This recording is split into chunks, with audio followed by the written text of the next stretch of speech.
Assalamualaikum warahmatullahi wabarakatuh. Nama saya Fitriana Mufidah dengan NIM 201200082 dari kelas PAIC Institut Agama Islam Negeri Ponorogo. Pada kesempatan kali ini, saya akan berbagi sedikit pengetahuan mengenai strategi pembelajaran langsung atau direct instruction. Yang mana video ini saya buat juga untuk memenuhi salah satu tugas akhir mata kuliah Strategi Belajar Mengajar yang diampu oleh Bapak Dosen Mukhlison Effendi MAG. Mari kita simak pada materi pembahasan. Jangan lupa ya, tonton video sampai akhir agar kalian mampu memahami materi dengan jelas dan dapat membuat kesimpulan dengan baik dari apa yang saya sampaikan. Pada video ini, saya akan mengulas 5 pokok pembahasan mengenai strategi pembelajaran langsung. Pokok bahasan yang pertama, mengenai definisi strategi pembelajaran langsung. Pokok yang kedua, ciri-ciri strategi pembelajaran langsung. Pokok bahasan yang ketiga, metode-metode dalam strategi pembelajaran langsung. Yang keempat, langkah-langkah penerapan strategi pembelajaran langsung. Yang kelima, keunggulan dan kelemahan strategi pembelajaran langsung. Langsung saja pada pokok pembahasan yang pertama. Yang pertama, definisi strategi pembelajaran langsung. Apa itu strategi pembelajaran langsung? Strategi pembelajaran langsung atau direct instruction adalah sebuah pendekatan cara mengajar yang bersifat teacher center atau berpusat pada guru. Pendekatan ini dilakukan dengan guru memberikan informasi dan mata pelajaran dalam susunan dan langkah-langkah yang sederhana serta berurutan. Dikarenakan guru menjadi pusat pembelajaran dan pusat perhatian siswa, maka guru diharapkan memiliki keterampilan dan kemampuan komunikasi yang menyenangkan, serta penggunaan media yang menarik agar siswa dapat memahami pelajaran dengan konsentrasi penuh dan tercipta pembelajaran yang hidup serta tidak monoton. Pokok bahasan yang kedua, ciri-ciri strategi pembelajaran langsung.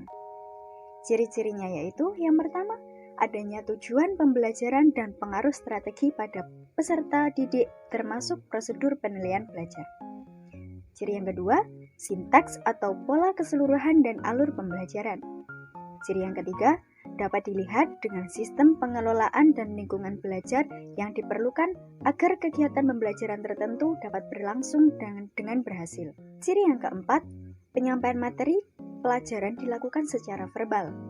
Ciri yang kelima, materi pelajaran yang disampaikan adalah materi pelajaran yang sudah jadi, seperti data atau fakta konsep-konsep tertentu. Ciri yang keenam, tujuan utama pembelajaran adalah penguasaan materi pelajaran itu sendiri. Menuju pokok pembahasan yang ketiga, yaitu metode-metode dalam strategi pembelajaran langsung. Metode-metode yang digunakan dalam strategi pembelajaran langsung diantaranya yang pertama, metode ceramah. Metode ceramah merupakan cara menyajikan pelajaran melalui penuturan secara lisan atau penjelasan langsung kepada peserta didik untuk mencapai tujuan pembelajaran tertentu dalam jumlah yang relatif besar. Namun, metode ini jika sering digunakan juga dirasa tidak efektif karena terkesan membosankan dan mengurangi minat belajar siswa. Namun, ada beberapa cara yang dapat dilakukan untuk membangun minat siswa pada saat guru menerapkan metode ceramah ini, yaitu guru dapat mengemukakan cerita atau visual yang menarik seperti anekdot, cerita fiksi, kartun, atau visual yang menarik siswa. Kemudian mengemukakan suatu masalah. Dan selanjutnya dapat memberi pertanyaan yang memotivasi siswa untuk memiliki rasa ingin tahu. Metode yang kedua yaitu metode tanya jawab atau respons, yaitu penyajian materi dengan menggunakan pertanyaan, baik dari guru ke peserta didik atau dari peserta didik ke guru. Metode yang ketiga, metode demonstrasi, yaitu cara penyajian pelajaran dengan memperagakan atau mempertunjukkan kepada peserta didik suatu proses, situasi, atau benda tertentu yang sedang dipelajari, baik dalam bentuk sebenarnya maupun bentuk tiruan. Metode yang keempat, yaitu metode latihan atau drill, yaitu metode training untuk menanamkan kebiasaan-kebiasaan tertentu kepada peserta didik. Pokok bahasan yang keempat adalah langkah-langkah penerapan strategi pembelajaran langsung.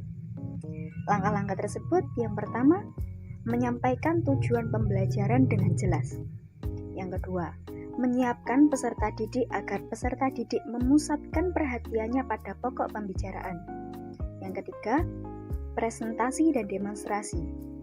Yang keempat, menyiapkan presentasi yang jelas. Yang kelima, melakukan demonstrasi. Yang keenam, mencapai pemahaman dan penguasaan materi. Yang ketujuh, berlatih. Yang kedelapan, memberikan latihan terbimbing. Yang kesembilan, mengecek pemahaman dan memberikan umpan balik. Dan yang terakhir, memberikan kesempatan latihan mandiri. Pokok pembahasan yang terakhir yang kelima adalah keunggulan dan kelemahan strategi pembelajaran langsung. Keunggulan dari strategi pembelajaran langsung diantaranya, guru dapat memberikan informasi sebanyak-banyaknya kepada peserta didik. Pengelolaan kelas lebih mudah, pembelajaran tidak tergantung pada kesiapan peserta didik, efektif untuk pembelajaran di kelas yang peserta didiknya berjumlah besar, dan waktu yang digunakan relatif lebih pendek.